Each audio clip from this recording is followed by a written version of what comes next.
Alors, dans la suite, on va s'attaquer à ce qu'on appelle le calcul intégral. Donc, on a défini notre notion d'intégrale à partir de la notion d'aire. Mais si on garde cette définition, on ne va pas réussir à en calculer beaucoup. Donc, maintenant, on va voir ce qu'on appelle le théorème fondamental de l'analyse, qui relie en fait le calcul d'intégrale avec le calcul de primitive. Et donc, c'est l'occasion de revoir le chapitre de début d'année sur le calcul de primitive et les fonctions trigonométriques, puisqu'on va en avoir besoin. Alors, donc, voyons ce théorème fondamental de l'analyse. Donc, on se donne I, ça sera un intervalle de R, non vide et non réduit en point, et F, une fonction qui est définie sur cet intervalle I. Ensuite, on suppose que F est continu sur l'intervalle I, et on se donne x0, n'importe quel point de l'intervalle. C'est un peu comme une condition initiale, si vous voulez. Donc à partir de ça, on définit une nouvelle fonction qu'on appelle grand F, qui va de I dans R, par la formule, quel que soit x, grand F de x, c'est l'intégrale de x0 à x de f de t dt. Alors, est-ce que f de x est bien défini? Il faut que la fonction petit f soit continue entre x0 et x. Or, x0 et x sont deux points de l'intervalle I, et comme c'est un intervalle, on sait que I contient le segment x0x. Donc l'intégrale ici a bien un sens, puisque f est continue aussi. Donc cette fonction est définie sur I, et il s'agit de démontrer qu'en fait elle est de classe C1 sur I, et que sa dérivée, c'est petit f de x. Donc autrement dit, grand F est une primitive de petit f. Donc prenez garde aux variables. Ici, la variable c'est x qu'on retrouve ici. Donc pour la variable d'intégration de la fonction, il fallait utiliser une autre lettre que x, on a mis t. Mais par contre, quand on dérive, il n'y a plus d'intégrale, donc il faut remettre x, puisque la variable c'était x. Donc ce théorème, on l'avait déjà vu au début de l'année. Aujourd'hui, on va voir sa démonstration. Alors, dans un premier temps, on va démontrer que grand F est dérivable. On a déjà expliqué qu'elle était définie sur I. Donc on prend un point de l'intervalle I, et par définition de la dérivée, il s'agit de montrer que le taux d'accroissement f de a plus h moins f de a sur h, quand h tend vers 0, tend vers petit f de a. Ce qui nous dira que grand F est dérivable en A, et que grand f' de a, c'est petit f de a. Alors, si on prend h un réel non nul tel que a plus h est encore dans l'intervalle, f de a plus h moins f de a sur h, avec la relation de Chasles, ça donne l'intégrale de a à plus h de f de t dt divisé par h. Et là, on remarque que le h qui est ici, c'est la différence entre a plus h et a. Et donc, on reconnaît ce qu'on a appelé la valeur moyenne de f entre a et a plus h. Et alors, il se trouve qu'on a fait un petit exercice qui était quelques pages avant. Je suis allé trop loin, qui doit être par ici. On a montré que la valeur moyenne de f sur un segment est une valeur prise par la fonction. Donc ici, on l'utilise pour gagner du temps. On sait qu'il existe un réel C tel que f de a plus h moins f de a sur h, c'est petit f de c. Parce que c'est la valeur moyenne de petit f, pas de grand f. Alors bien sûr, c n'est pas une constante, il dépend de a et de h. Alors, qu'est-ce qui se passe quand h tend vers 0? Donc C est entre A et A plus H, soit comme ceci, soit comme ceci. Ça dépend du signe de H qu'on ne connaît pas. Pour éviter à distinguer deux cas, on peut utiliser des valeurs absolues. Donc dans tous les cas, C est compris entre valeur A moins valeur absolue de H et A plus valeur absolue de H. Et donc quand H tend vers 0, les deux extrémités tendent vers A, et donc d'après le théorème des gendarmes, C tend vers A quand H tend vers 0. Mais on a supposé que f était continue au point A, puisqu'elle est continue sur I et A est un point de I. Donc on peut appliquer f des deux côtés. F de C tend vers f de A quand H tend vers 0. Et f de C, c'était le taux d'accroissement. Donc on a bien montré que le taux d'accroissement quand H tend vers 0 tend vers f de A. Donc par définition, f est dérivable. Et grand f' de A, c'est petit f de A. Comme A était fixé quelconque, c'est vrai sur tout l'intervalle. Et donc on a bien montré le premier point. Et ensuite, on se rappelle que petit f est continu.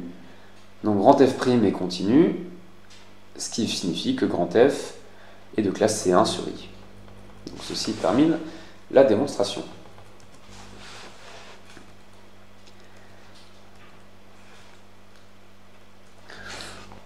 Donc on a démontré le fameux théorème fondamental de l'analyse. Donc on a montré que grand F est une primitive de petit f sur I, et le x0, il joue le rôle de condition initiale en ce sens-là. Si vous faites grand F de x0, vous avez x0 ici, donc vous intégrez de x0 à x0, ça fait 0. Donc la fonction grand F s'annule en x0, c'est ça notre condition initiale. Alors il faut faire attention aux notations. Si vous écrivez intégrale jusqu'à x de f de x dx, ça n'a pas de sens, puisque le x qui est là est une variable muette, et le x qui est là est une variable globale. Si vous écrivez intégrale de x0 à t de f de t dt, même problème, t est une variable muette, t est une variable globale, donc ça n'a pas de sens. Si vous écrivez intégrale de x0 à x de f de x dt, ça marche, t est une variable muette, vous intégrez par rapport à t, f de x est une constante, donc une primitive d'une constante c par rapport à t, c'est c fois t. Ou alors, on a vu que l'intégrale d'une constante, c'était la constante fois la longueur de l'intervalle, donc ici ça fait f de x fois x moins x0. Donc cette intégrale a un sens, on pourra la rencontrer dans des calculs, et on sait la calculer. Et donc dans le théorème, c'était aucune des trois, c'était f de t dt, alors que si on a mis x. Donc il faudra essayer de ne pas se tromper dans toutes ces lettres. Alors ce théorème a beaucoup de conséquences. Première conséquence, sur les primitives. Donc si on prend une fonction continue, elle admet une infinité de primitives. Donc par contre une fonction qui n'est pas continue, en général n'a pas de primitive, ça n'existe pas. Mais si elle est continue, non seulement il en existe, mais en plus il y en a une infinité. Et on sait les décrire, elles sont toutes égales à une constante additive près, et elles sont toutes de classe C1. Et ensuite, si on fixe un point de l'intervalle, il n'en existe qu'une seule qui s'annule en ce point, et elle est donnée par l'intégrale de x0 à x. Donc il y a unicité d'une primitive si on se donne une condition initiale, et dans ce cas-là, on a une écriture avec une intégrale. Donc démontrons tout ça.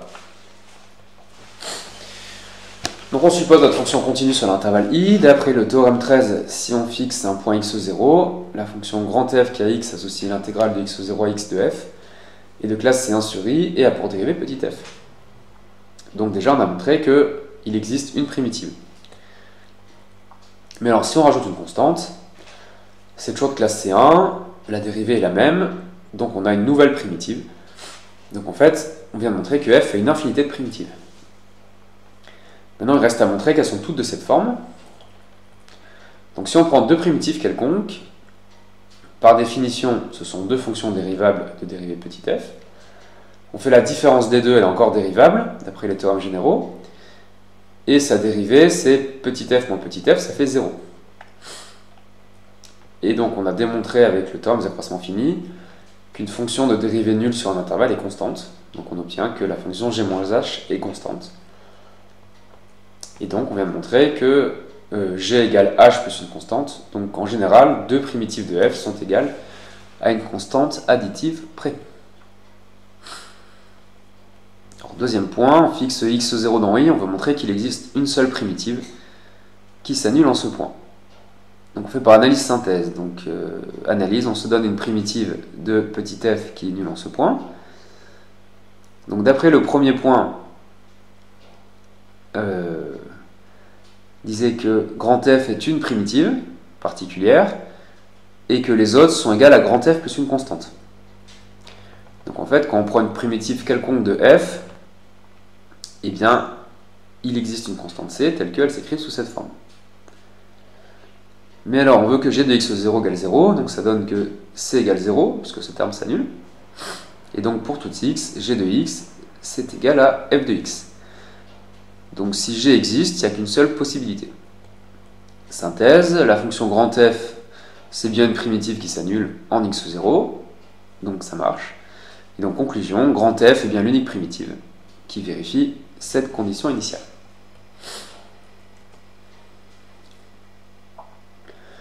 Donc par contre, attention, une fonction non continue n'a pas de primitive, et il existe des primitives qui ne s'annulent pas.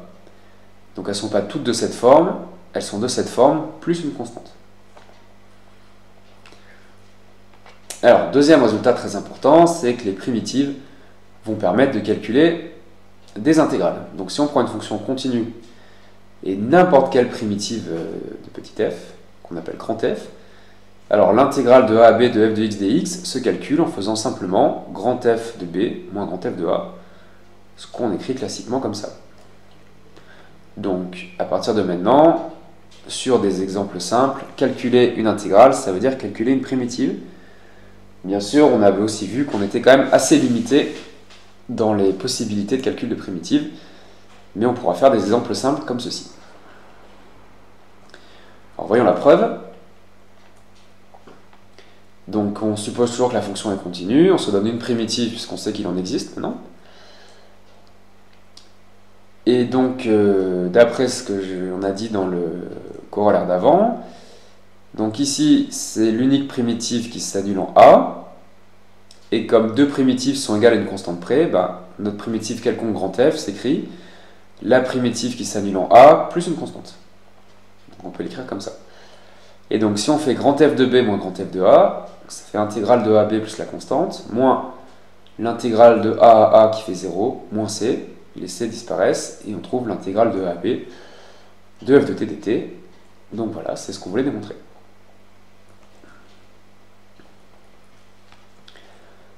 Deuxième résultat important, qui s'appelle parfois théorème fondamental de l'analyse. Donc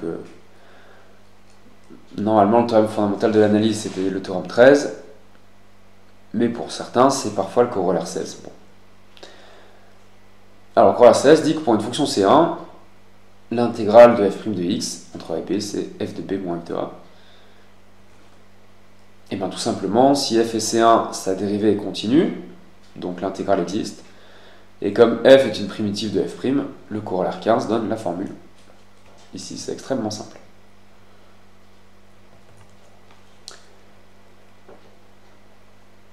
Voilà.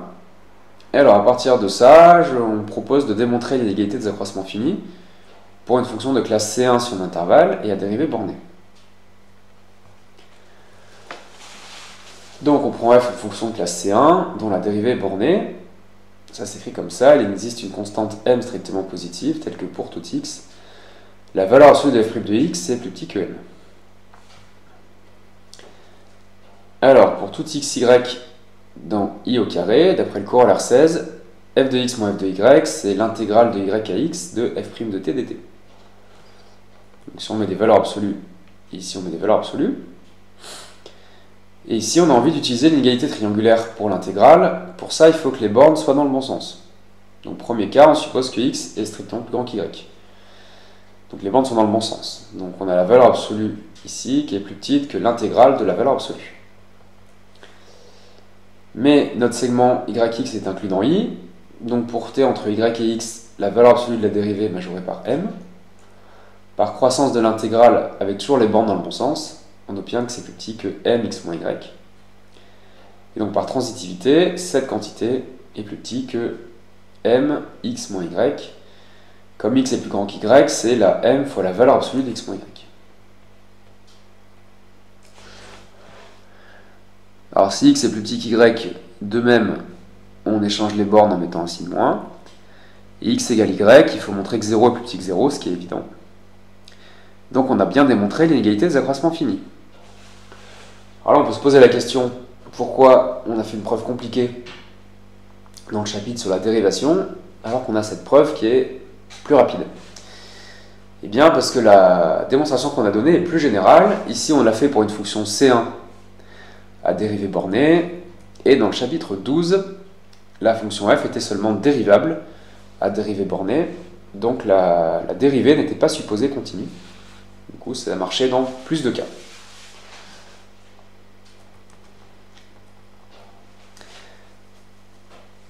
Alors, et donc, dernier corollaire important qu'on a déjà vu, c'est qu'on peut primitiver un DL. Donc si on a une fonction de classe C1 en voisinage de 0 qui a un DL à l'ordre n, alors f a un DL à l'ordre n plus 1 obtenu en primitivant terme à terme et en rajoutant f de 0 devant. Il ne faut pas oublier ça. Donc ça, c'est utile pour obtenir le développement limité de ln de 1 plus x à partir de celui de 1 sur 1 plus x, notamment. On l'utilise aussi pour arc sinus, arc cosinus et arc tangente. En fait, pour toutes les fonctions dont les dérivées sont simples par rapport à la fonction de départ. Donc ce sont souvent les bijections réciproques. Donc, rapidement, on suppose f c'est 1 au voisinage de 0, c'est-à-dire sur un intervalle moins delta delta. Et on suppose qu'f' a un DLN en 0. Donc le but, c'est de montrer ce DL à l'ordre n plus 1. Pour ça, on fait f de x moins cette quantité, divisé par x puissance n plus 1, et il faut montrer que ça tend vers 0.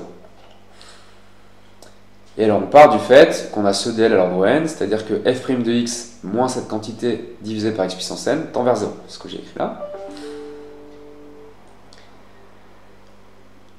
Alors on se donne un epsilon strictement positif.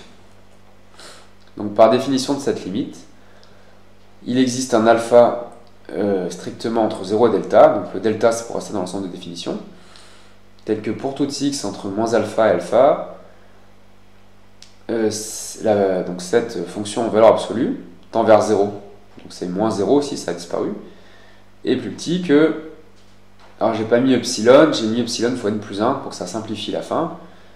Si vous voulez, ça c'est un epsilon prime, et on a écrit la définition de cette limite avec epsilon prime. Alors quand on a fait ça, on fait passer le x puissance n à droite, en utilisant que la valeur absolue d'un quotient, c'est le quotient des valeurs absolues. Et ensuite, on appelle phi de x, f de x moins f de 0, moins ce polynôme. Et alors, on remarque que ça, c'est l'intégrale de 0 à x de f' de t moins somme des 0 à n des lambda cap t puissance k. Donc, on reconnaît ici. Alors, pour encadrer, il faut que les bornes soient dans le bon sens. Donc, si x est strictement positif, la valeur absolue de phi de x, ça fait la valeur absolue de cette intégrale. Comme les bornes sont dans le bon sens, c'est plus petit que l'intégrale de la valeur absolue. Dans l'intégrale, on peut majorer par epsilon n plus 1 t puissance n. Donc on obtient que la valeur absolue de phi de x est plus petite que cette intégrale. Après calcul, ça fait epsilon, valeur absolue de x puissance n plus 1. Donc après, vous lirez tout seul que ça marche pour x strictement négatif. Et donc finalement, pour tout x non nul, on a cette inégalité. Si on divise par ça, on obtient ceci. Et donc on a montré que pour tout epsilon, il existe alpha, tel que pour tout x entre moins alpha et alpha, ceci est plus petit qu'epsilon. On reconnaît la définition de la limite qui est là. Et cette limite est la définition de phi de x est négligeable devant x puissance n plus 1. Donc ceci termine la démonstration. Alors, ce théorème il est aussi utile pour les fonctions trigonométriques. Si vous retenez que cos x en 0 c'est envers 1, vous avez ce dl à l'ordre 0. Et après on peut intégrer terme à terme. Donc vous trouvez sinus x à l'ordre 1, ça fait x. On intègre moins cos x à l'ordre 2, c'est moins 1 plus x au carré sur 2. On intègre moins sinus x, et on réintègre, on trouve cos x à l'ordre 4, etc., etc. Donc si jamais on a oublié ces dl, on a ce moyen mémotechnique pour les retrouver.